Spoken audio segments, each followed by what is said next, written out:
ఇవాళ ఉత్తమ్ కుమార్ రెడ్డి గారు మంత్రి కాగానే ఇక్కడ అధికారులకు కొమ్ములు వచ్చినాయి, ముఖ్యంగా పోలీసు వాళ్ళకు కొమ్ములు వచ్చినాయి. కొమ్ములు వచ్చి ఇవాళ మా వాళ్ళని తీసుకొని పోయి బలవంతంగా ఎస్సీ ఎస్టీ కేసులు పెట్టడం, ఇష్టం వచ్చినట్టు ఉత్తమ్ కుమార్ రెడ్డి గారి ఇంట్లో గుమాస్తాలాగా, ఇంట్లో బంట్రోతులాగా పోలీసు వాళ్ళు పూర్తి స్థాయిలో ఆయనకు దాసులై పనిచేస్తూ ఉన్నారు.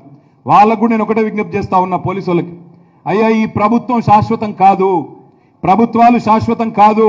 మొన్న 10 ఏళ్లు మేమున్నాం, ఇవాళ వాళ్ళున్నారు, రేపు మళ్ళీ తప్పకుండా మా టైం వస్తుంది. వచ్చినాక ఒక్కొక్కడికి మిత్తితో సహా వడ్డీతో సహా తిరిగి చెల్లిస్తాం. ఒళ్ళు దగ్గర పెట్టుకోండి అని చెప్పి నేను విజ్ఞప్తి చేస్తా ఉన్నా. ఎందుకంటే ఇక్కడ ఉన్న వాళ్ళల్లో పెద్ద పెద్ద ఉత్తమ్ కుమార్ రెడ్డి లాగా 6 అడుగుల మనుషులు లేకపోవచ్చు, కానీ గుండె నిండా ధైర్యం ఉన్న వాళ్ళు ఉన్నారు. పోయింది అధికారమే తప్ప, పోయింది అధికారమే, పోరాడే దమ్ము కాదు. పోరాడే తత్వం ఇంకా ఉంది, పోరాడే దమ్ము ఇంకా ఉంది. తప్పకుండా ఉత్తమ్ కుమార్ రెడ్డి అయినా ఇంకెవరైనా వాళ్ళని తప్పకుండా ఎదుర్కొంటాం. మీకు